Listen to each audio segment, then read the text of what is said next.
रही है। ठीक है अजय, बहुत शुक्रिया तमाम जानकारी देने के लिए। तो लोगों का भरोसा देखिए सुरक्षा बलों के प्रति बढ़ा है।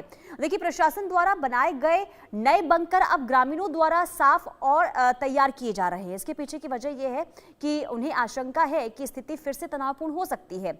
और एक ग्रामीण ने यह कहा है कि हम पाकिस्तानी सेना पर पूरी तरीके से भरोसा नहीं करते हैं और नागरिकों को निशाना बनाया गया अतीत में, इसलिए हम तैयार रहना चाहते हैं। सुरक्षा अधिकारियों ने यह कहा है कि क्षेत्र हाई अलर्ट पर है और लगातार गश्त की जा रही है। मजबूत बंकरों से गोलीबारी और घुसपैठ से सुरक्षा मिलने की उम्मीद है। अधिकारियों ने ग्रामीणों से सतर्क रहने और पिछले ऑपरेशन के दौरान क्षतिग्रस्त घरों में किस तरीके से अब वापस से तैयार उन्हें किया जा रहा है, मजबूत किया जा रहा है। आपको इंडिया न्यूज की एक्सक्लूसिव रिपोर्ट दिखाते हैं। हमारे संवाददाता आशिक मीर की रिपोर्ट देखिए। इंडिया न्यूज की टीम इस समय नियंत्रण रेखा उरी एलओसी के पास है और यहाँ से आपको तस्वीरों के जरिए हम आपको पीओके का वो सारा एरिया दिखाएंगे। ये जो आप तस्वीरों के जरिए देख रहे हैं, बिल्कुल बीच में से जहलिम बहता है और जहलिम के उस पार जो देख रहे हैं आप, ये पीओके के वो घर है जो कि वहाँ पर कई सारे अभी एक्टिविटीज़ जो है बीते कुछ दिनों से देखने को मिल रही है। और आगे आपको तस्वीरों में फिरोज दिखाने की कोशिश करेंगे। ये जहलिम का वही पोर्शन है जो दोनों अगर हम देखें तो कश्मीर जो कि पीओके है उसको डिवाइड करता है, कश्मीर से अलग करता है।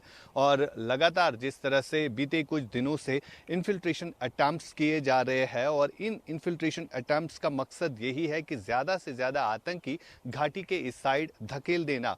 फिलहाल तस्वीरों के जरिए ये खास एक्सक्लूसिव तस्वीरें इंडिया न्यूज़ पर आपको फिरोज दिखाने की कोशिश करेंगे। पीओके के कुछ घर और आगे जो आप ये घने जंगल देख रहे हैं जहां पर अभी भी कई सारे टेरर लॉन्चिंग पैड्स हैं और इन्हीं आतंकियों के लिए ये सेफ पैसेज भी माना जाता है। और यहाँ पर कुछ दिन पहले हमने एक वीडियो दिखाया था कि किस तरह से आतंकियों को ट्रेन किया जाता है इन्हीं घने जंगलों में और बाद में उन्हें इन्फिल्ट्रेट करके जो है घाटी में घुसेने की कोशिश लगातार की जा रही है। 2 दिन पहले कुपवारा एलओसी सेक्टर में भी इसी तरह युद्ध विराम का उल्लंघन किया गया था, जिसका जवाब भारतीय सेना ने दिया था। और लगातार इस तरह की कोशिश जो है की जा रही है। जो इस तरह से ऑपरेशन सिंदूर के बाद कई सारे आतंकी ठिकाने ध्वस्त भी हुए थे और उन्हें नए सिरे से बनाने की कोशिश जो है लगातार की भी जा रही है। मेरे साथ यहाँ पर स्थानीय एक शख्स है जिनसे हम बात करेंगे और किस तरह का माहौल इस समय एलओसी पर है इनसे हम जानने की कोशिश करेंगे। आप मुझे बताइए एलओसी पर किस तरह के हालात इस समय बने हुए हैं और ऑपरेशन सिंदूर के बाद क्या कुछ देखने को मिला है अभी तक?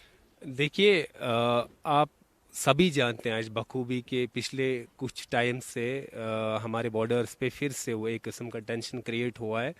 डिस्गस्टिंग फैक्ट मैं आपको ये बता दूं कि ऑपरेशन सिंदूर में जो पीओके में मिलिटेंट्स जो आउटफिट ऑर्गेनाइजेशंस या उनके जो सेंटर्स थे विच वर मिक्स्ड टू द मड, ये मैं कहूँगा वाया ऑपरेशन सिंदूर। डिस्गस्टिंग ये फैक्ट है कि now those people are trying to rebuild and re-establish those centers. Actually वो यही चाहते हैं कि 2019 के बाद जो जम्मू कश्मीर में एक पीस मेंटेन हुआ था, यहाँ लोग अभी हमारा टूरिज्म इंक्रीज हुआ था, हमारा बाकी जितनी भी चीज़ें लोग अपना बिजनेस कर रहे थे, स्कूल बार बार मैं ये चीज़ कहता हूँ कि अभी हमारे स्कूल्स फंक्शन कर रहे थे, टूरिज़्म हमारा री इस्टेब्लिश मैं कहूँगा हुआ था क्योंकि एक काफ़ी फ़्लो था 2019 के बाद जो टूरिस्ट का फ़्लो रहा। जाहिर सी बात है जब टूरिस्ट का ज़्यादा फ़्लो रहेगा तो इनकम तो बढ़ जाएगी, हमारा जीडीपी तो बढ़ेगा।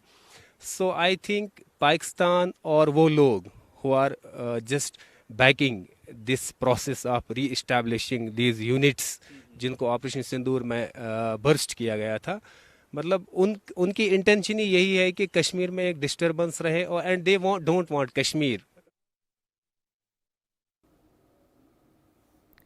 और चलिए सीधे आपको ले चलते हैं बिहार के सीतामढ़ी, जहां पर गृह मंत्री अमित शाह का हो रहा है संबोधन।